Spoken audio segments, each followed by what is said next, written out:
ವೀಕ್ಷಕರೇ ನಮಸ್ಕಾರಗಳು. 2026ರ IPL ಪಂದ್ಯಾವಳಿಯ 54ನೇ ಪಂದ್ಯದಲ್ಲಿ ನಿನ್ನೆ RCB ಹಾಗೂ ಮುಂಬೈ ತಂಡವು ರಾಯ್ಪುರ್ ಕ್ರೀಡಾಂಗಣದಲ್ಲಿ ಎದುರಾಗಿದ್ದವು.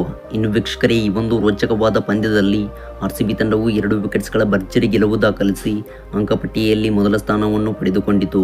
ಇನ್ನು ವೀಕ್ಷಕರೇ, ಈ ಒಂದು ಪಂದ್ಯವನ್ನು ಸೋತ ಬಳಿಕ ರೋಹಿತ್ ಶರ್ಮಾ ಅವರು ಪ್ರೆಸ್ ಕಾನ್ಫರೆನ್ಸ್ ಅಲ್ಲಿ ಸ್ಫೋಟಕ ಹೇಳಿಕೆ ತಿಳಿಸಿದರು. ಹೌದು ವೀಕ್ಷಕರೇ, ಈ ಪಂದ್ಯದಲ್ಲಿ ಟಾಸ್ ಗೆದ್ದಂತ RCB ತಂಡವು ಮೊದಲು ಬೌಲಿಂಗ್ ಆಯ್ದುಕೊಂಡಿತು. ಇತ್ತ ವೀಕ್ಷಕರೇ, ಟಾಸ್ ಸೋತು ಮೊದಲು ಬ್ಯಾಟ್ ಮಾಡಿದ ಮುಂಬೈ ಇಂಡಿಯನ್ಸ್ ತಂಡವು 20 ಓವರ್ಸ್ಗಳಿಗೆ 166 ರನ್ಸ್ ಕಲೆ ಹಾಕಿ 7 ವಿಕೆಟ್ ಕಳೆದುಕೊಂಡಿತು.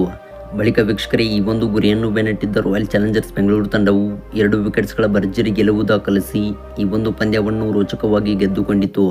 ಇನ್ನು ವೀಕ್ಷಕರೇ, ಇದೇ ಒಂದು ಪಂದ್ಯದಲ್ಲಿ ಕೊನೆಯ ಓವರ್ನಲ್ಲಿ ನಡೆಯಿತು ದೊಡ್ಡ ಹೈ ಡ್ರಾಮಾ.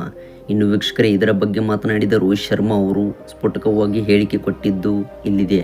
ಹೌದು ಸರ್, ಈ ಒಂದು ಪಂದ್ಯವನ್ನು ನಾವು ಗೆಲ್ಲಬೇಕಾಗಿತ್ತು, ಆದರೆ ಅಂಪೈರ್ಸ್ಗಳ ನಿರ್ಲಕ್ಷ್ಯತನದಿಂದ ಈ ಒಂದು ಪಂದ್ಯವನ್ನು ಸೋತಿದ್ದೇವೆ ಮತ್ತು ಈ ಒಂದು ಪಂದ್ಯವನ್ನು ಗೆದ್ದುಕೊಂಡಿದ್ದರೆ ನಾವು ಇನ್ನೂ ಪ್ಲೇ ಆಫ್ ರೇಸ್ನಲ್ಲಿ ಉಳಿಯುತ್ತಿದ್ದೆವು. ಹೌದು, ಅಂಪೈರ್ಸ್ಗಳ ನಿರ್ಲಕ್ಷ್ಯಕ್ಕೆ ದಯವಿಟ್ಟು ದಂಡವನ್ನು ವಿಧಿಸಬೇಕು. ವೀಕ್ಷಕರೇ, ನೋಡಿದ್ದೀರಲ್ಲ ರೋಹಿತ್ ಶರ್ಮಾ ಅವರ ಹೇಳಿಕೆಗಳನ್ನು ಕೇಳಿ ನಿಮ್ಮ ಅಭಿಪ್ರಾಯವನ್ನು ದಯವಿಟ್ಟು ಕಮೆಂಟ್ ಬಾಕ್ಸಲ್ಲಿ ಕಮೆಂಟ್ ಮಾಡಿ ತಿಳಿಸಿ. Thanks for watching.